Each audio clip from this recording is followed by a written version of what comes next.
When dear old Mrs. Hay went home, after staying with the Burnells, she sent the children a doll's house. It was so big that Pat, the hired man, could only just lift it, and they had to leave it outside in the garden. It was all right there. It was summer. And perhaps the smell of paint would go before they had to take it indoors. Really, the smell of paint! So sweet of dear, generous Mrs. Hay. But the smell of paint was so strong that it was enough to make anyone seriously ill. Or so Aunt Beryl thought. You could smell the paint even when it was wrapped up. And when they unwrapped it, there it stood, a doll's house, painted a thick, dark, oily green. Its two solid little chimneys were painted red and white, and it had a bright yellow door and real glass windows. It was perfect. Who cared about the smell? It was part of the wonder of the doll's house, part of the newness. "Open it quickly, someone!"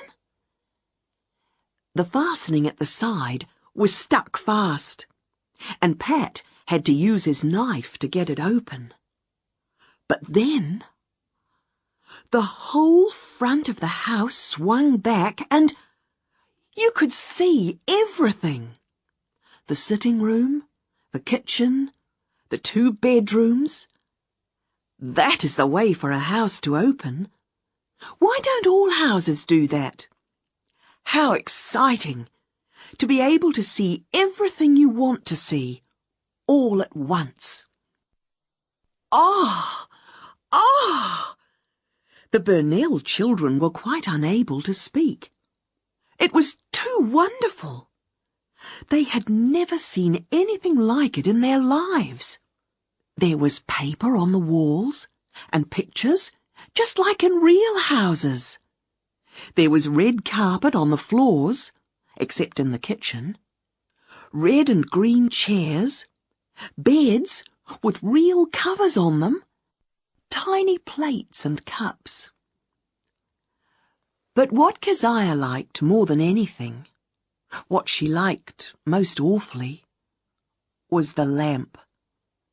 It stood in the middle of the table, a beautiful little gold and white lamp, all ready to be lit. Of course, you couldn't really light it, but there was something inside it that looked like oil and moved when you shook it. The mother and father dolls sitting stiffly in their chairs, and their 2 little children in bed upstairs, were really too big for the doll's house. They didn't look quite right. But the lamp was perfect. It seemed to smile at Keziah, to say, "I live here." The lamp was real. The Burnell children could not walk to school fast enough the next morning. They burned to tell everybody about the doll's house. "I shall describe it," said Isabel, "because I'm the eldest. You 2 can join in, but I must speak first." Lottie and Keziah said nothing. Isabel was bossy, but she was always right. "And I shall choose who's going to come and see it first," Isabel said. "Mother said I could." Their mother had told them that they could ask the girls at school, 2 at a time, to come and see the doll's house. Of course, they were not invited to tea, or to come into the house, but they could come into the garden and stand there quietly while Isabel showed them all the lovely things in the doll's house. It was too bad that they arrived at school just as the bell was ringing, and they had no time to talk to anyone. Never mind. Isabel looked very important and mysterious, and whispered to some of her friends, "I've got something to tell you at playtime." When playtime came, everyone wanted to be near Isabel. The little girls almost fought to put their arms around her, to walk beside her, and be her special friend. Laughing and pushing one another, they gathered closely around her. The only two who stayed outside the circle were the two who were always outside. The Kelvies. They knew they were not wanted. To be perfectly honest, the school the Burnell children went to was not the kind of school their parents really wanted for them. But they had no choice. It was the only school for miles. And because of this, all the children in the area, the judge's little girls, the doctor's daughters, and all the children of milkmen and farmers were forced to mix together. And there were plenty of rude, rough little boys, too. But worst of all, there were the Kelvies. The Burnell children were not allowed to speak to them. They walked past the Kelvies with their heads in the air. And because others followed where the Burnells led, nobody spoke to the Kelvies. Even the teacher had a special voice for them, and a special smile for the other children when Lil Kelvie came up to her desk to give her some very tired-looking flowers she had picked by the side of the road. They were the daughters of a neat, hard-working little woman who went from house to house doing people's washing for them. This was awful enough. But where was Mr. Kelvie? Nobody knew. But everybody said he was in prison. So, they were the daughters of a woman who washed people's clothes and a man who was in prison. Very nice companions for other people's children. Then there was the way they looked. It was hard to understand why Mrs. Kelvie dressed them in such an odd way.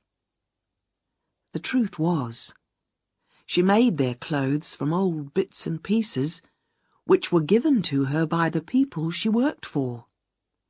Lil, for example, who was a solid, plain child, came to school in a dress made out of an old green tablecloth of the Burnells, and a red curtain that had belonged to the Logans. Her hat came from Miss Lecky at the post office, and had a long red feather stuck in it. What a sight she looked! It was impossible not to laugh. And her little sister, our Else, as Lil always called her, wore a long white dress that looked like a nightdress, and a pair of boys' boots. But our Else would have looked strange in any clothes. She was a tiny white creature with huge eyes, just like a little bird.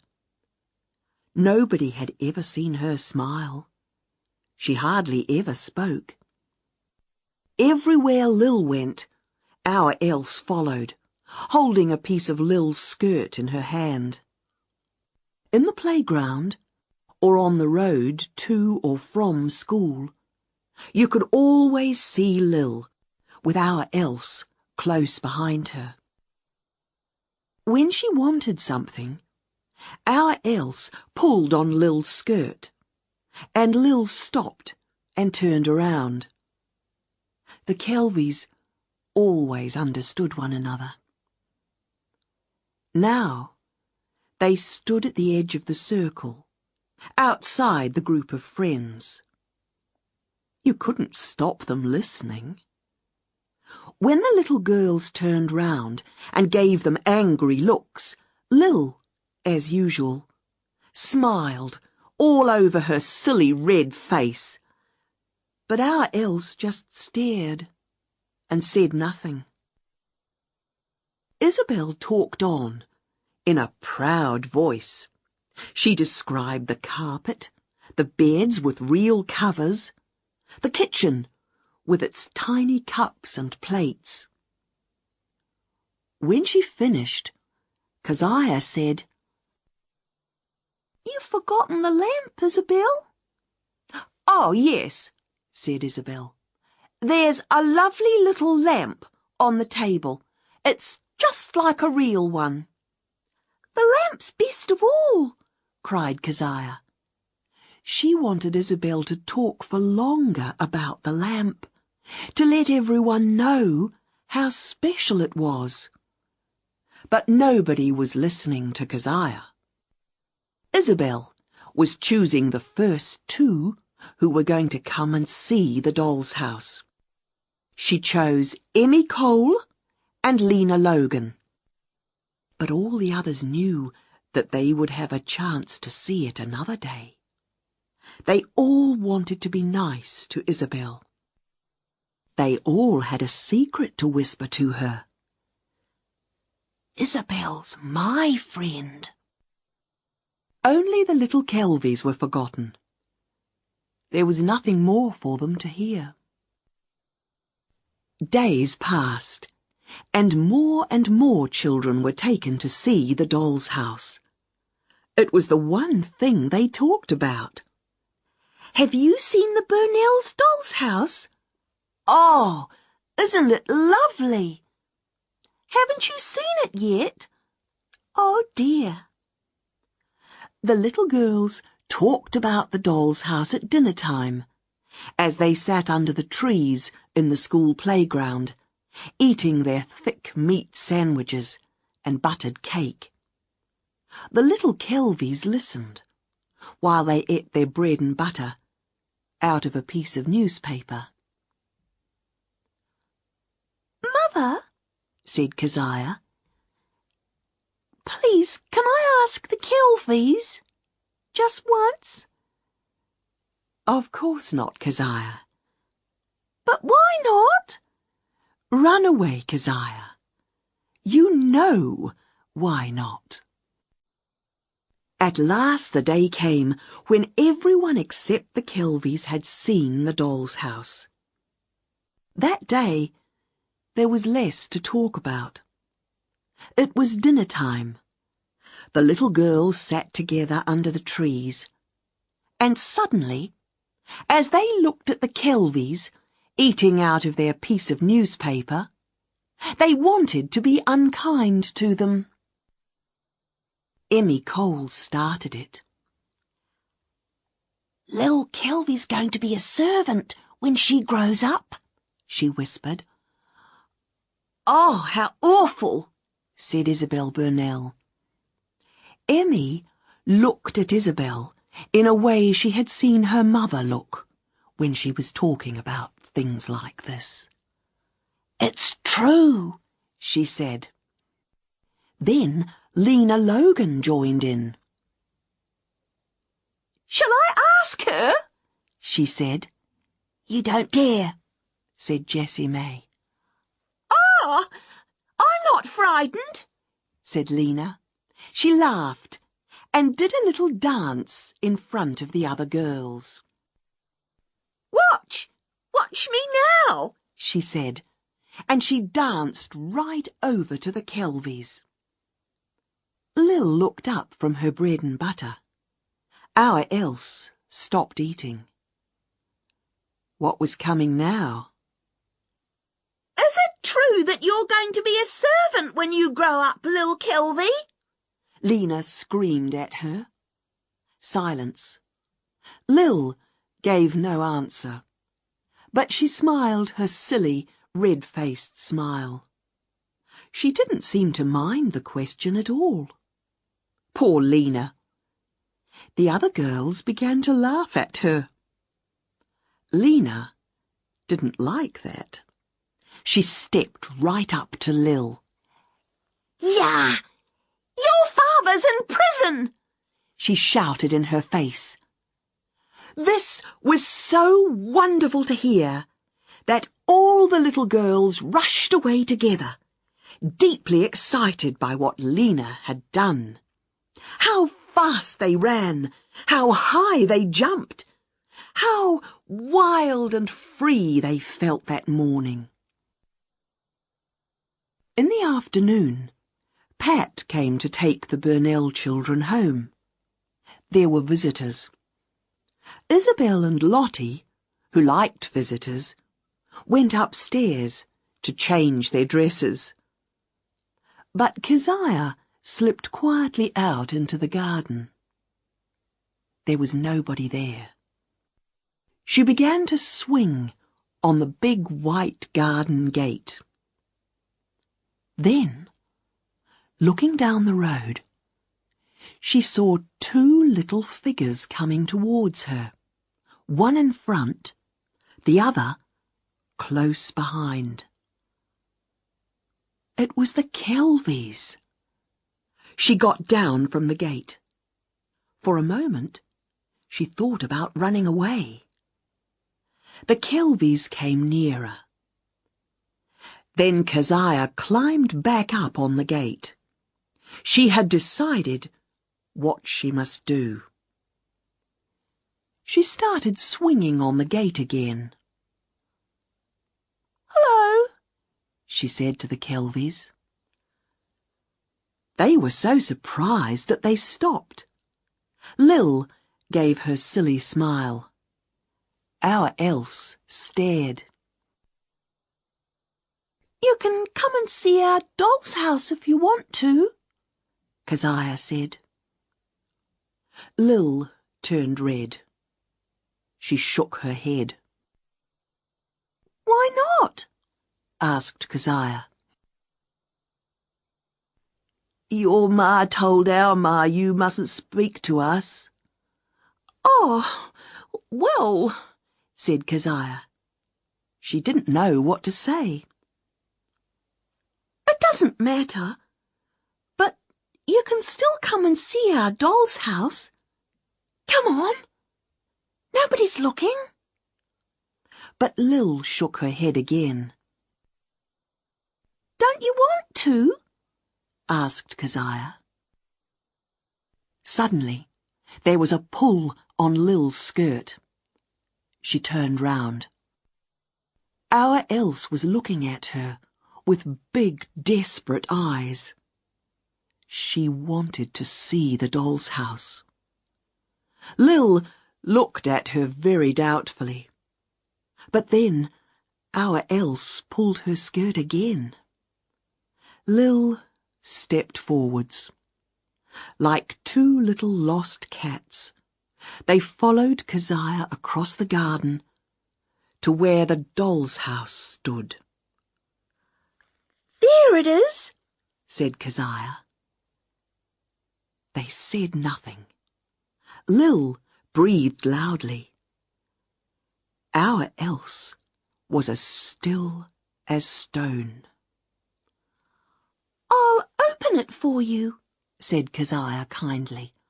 "Look, here's the sitting room and the kitchen, and that's the—" "Keziah!" Oh, how they jumped! "Keziah!" It was Aunt Beryl's voice. They turned round. She was standing at the back door, staring at them. Aunt Beryl just couldn't believe her eyes.